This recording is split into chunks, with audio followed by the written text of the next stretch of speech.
मेरे किसान साथियों, जय श्री राम। आज काफ़ी समय के बाद कुछ नवीन जानकारियों के लिए ये वीडियो बना रहा हूँ। अगर ये मेरे द्वारा दी जा रही जानकारी आपको लाभप्रद और अच्छी लगे तो मेरे चैनल को सब्सक्राइब ज़रूर करें और उसमें कमेंट्स भी अपने हिसाब से दें ताकि हमारा आगे नया वीडियो बनाने के लिए हौसला अफजाई हो सके। तो साथियों, आज की जानकारी में मैं आपको बताना चाहता हूं कि हम आजकल चर्चा सुन रहे हैं ऑर्गेनिक खेती, या दूसरे शब्दों में बोले तो जैविक खेती। तो ऑर्गेनिक खेती और जैविक खेती में अंतर क्या है, दोनों एक ही है या कुछ फर्क है, इस विषय पर आज हम चर्चा करेंगे। तो साथियों, ऑर्गेनिक खेती में और रासायनिक खेती में ज़्यादा अंतर नहीं है। ऑर्गेनिक खेती में जहर नहीं होता और रासायनिक खेती में जहर होता है, सिर्फ इतना ही फर्क है। जबकि ऑर्गेनिक खेती किसान को स्वावलंबी नहीं बनाती। ऑर्गेनिक खेती के लिए आपको प्रोडक्ट बाजार से खरीदना पड़ता है, चाहे केंचुआ खाद हो या कोई दवाइयाँ हो, वो सब बाजार से खरीदना पड़ता है। एक प्रकार से हम ये कहें ना कि भी गाय अपने घर में होती है तो गाय दो प्रकार की है, एक अमेरिकन गाय है और एक देसी गाय है। तो जो गुण देसी गाय में है वो अमेरिकन गाय के दूध में नहीं होते। ठीक उसी प्रकार जो गुण जैविक खेती में है वो गुण अपनी ऑर्गेनिक खेती में नहीं है।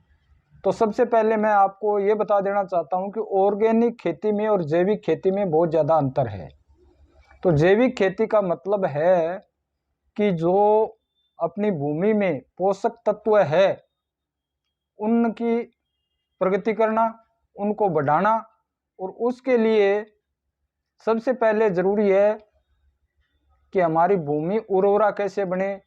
हमारी भूमि को उर्वरा बनाने के लिए जो जैविक तत्व होते हैं, जीवाश्म होते हैं, उनको कैसे बढ़ाया जाए, उसी के आधार पर की जाने वाली खेती को हम जैविक खेती की श्रेणी में रख सकते हैं। तो उसके लिए हमें क्या करना पड़ेगा कि हमारे ज़मीन के अंदर लगभग 15 फुट नीचे, जो हम तीसरी क्लास में चौथी क्लास में पढ़ते हैं कि केंचुआ किसान का मित्र है, ये हम सभी ने पढ़ा है। तो जो केंचुआ किसान का मित्र है वो 15 फुट नीचे ज़मीन में रहता है। क्यों?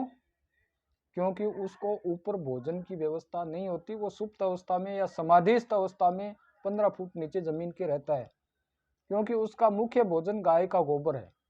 आपने कभी देखा होगा, गाय जहाँ अपना गोबर करती है तो सुबह हम उस गोबर को उठाते हैं तो देखते हैं कि उसके नीचे दो बिल होते हैं।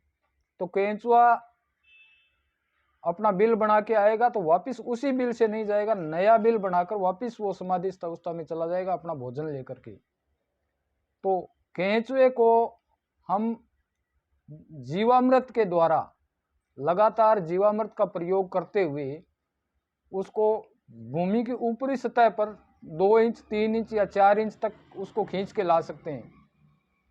तो अब अगर हमारे खेत में केंचुआ 3 या 4 इंच पर आ जाएगा तो जो भूमि हमें बार बार खाद देने की ज़रूरत पड़ती है, बार बार कभी जैविक के नाम पर कभी रासायनिक के नाम पर हमारी खेती में उपयोग करने पर ज़रूरत पड़ती है, तो उसकी ज़रूरत नहीं पड़ेगी, हमारी भूमि उपजाऊ हो जाएगी।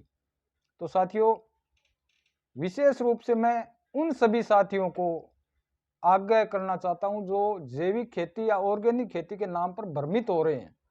तो जैविक खेती के लिए जीवामृत बहुत ज़्यादा ज़रूरी है, और जीवामृत गाय के गोमूत्र से, गोबर से, कोई भी दलहनी फसल से, दाल किसी भी प्रकार की, या खेत की सीम की या मेड़ की जीव मिट्टी, बड़े पीपल कहर किसी की भी मिट्टी, इन सब को मिलाकर के 6 या 7 दिन में ये जीवामृत तैयार हो जाता है।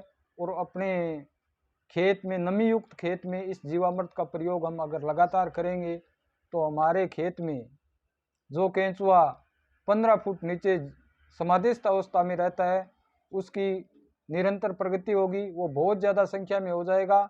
और एक दिन ऐसा आएगा कि हम अपने खेत में ट्रैक्टर लेके घुसेंगे तो भी मन में विचार आएगा कहीं हमारे केंचुए मर ना जाए। जबकि आजकल का ये प्रचलन है, सरकारें भी देती है, ये अमेरिकन केंचुआ जो तौल के भाव से मिलता है उसको गोबर में डालते हैं, उसकी खाद तैयार करते हैं। ये खाद ऑर्गेनिक होती है, जैविक नहीं होती। और नुकसान इसका ये होता है कि जिस दिन हमने ये खाद नहीं डाली तो हमारी ज़मीन की उत्पादन क्षमता खत्म हो जाएगी, जैसे रासायनिक खेती में होती है।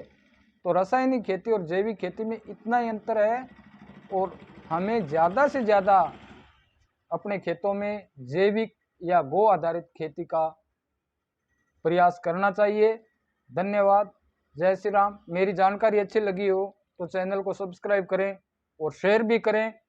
और आपके सुझाव आमंत्रित है, कमेंट के माध्यम से मुझे सुझाव भी प्रदान करें। धन्यवाद।